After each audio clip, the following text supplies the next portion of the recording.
మంత్రి పెద్దిరెడ్డిపై అనుచిత వ్యాఖ్యలతో మాజీ మంత్రి కిరణ్ కుమార్ రెడ్డి చంద్రబాబు మండిపడ్డారు. పెద్దిరెడ్డి పాపాలు జూన్ 4వ తారీఖున పండిపోతాయని, ఆ రోజు వరకు ప్రజలు ఓపికగా ఉండాలన్నారు. కిరణ్ కుమార్ రెడ్డికి ఉన్న రాజకీయ అనుభవం పెద్దిరెడ్డికి లేదన్నారు.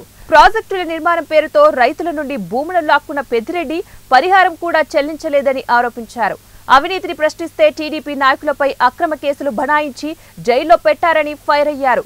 చిత్తూరు జిల్లా పొంగనూరులో ఏర్పాటు చేసిన బహిరంగ సభలో పార్టీ శ్రేణులు పెద్ద ఎత్తున పాల్గొన్నారు. చంద్రబాబు నాయుడు గారు ఈ వైఎస్ఆర్ ప్రభుత్వం వచ్చిన తర్వాత 700 కోట్ల రూపాయలు 5 రోడ్లు తీసుకొని, అవి కూడా కేవలం పిఎల్ఆర్ కంపెనీని పుంగనూరులో తమ్మలపల్లిలో అన్ని రోడ్లు క్యాన్సిల్ చేసేసి ఆ రోడ్లు కూడా పిఎల్ఆర్ కంపెనీ శాంక్షన్ చేయించిందేమో చంద్రబాబు నాయుడు.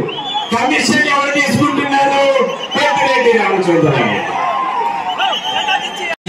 చెప్పినట్టు ఏ పోగా క్యాన్సిల్ చేయడం చేస్తామని అడుగుతున్నాము. మళ్ళీ చెయ్యం, ఇంకా 10 రూపాయలు ఎక్కువ ఇస్తాం మీకు.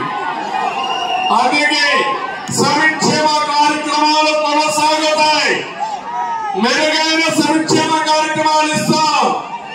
మీరు చూస్తే నేను పిల్లలకు అందరికి హామీ ఇస్తున్నా.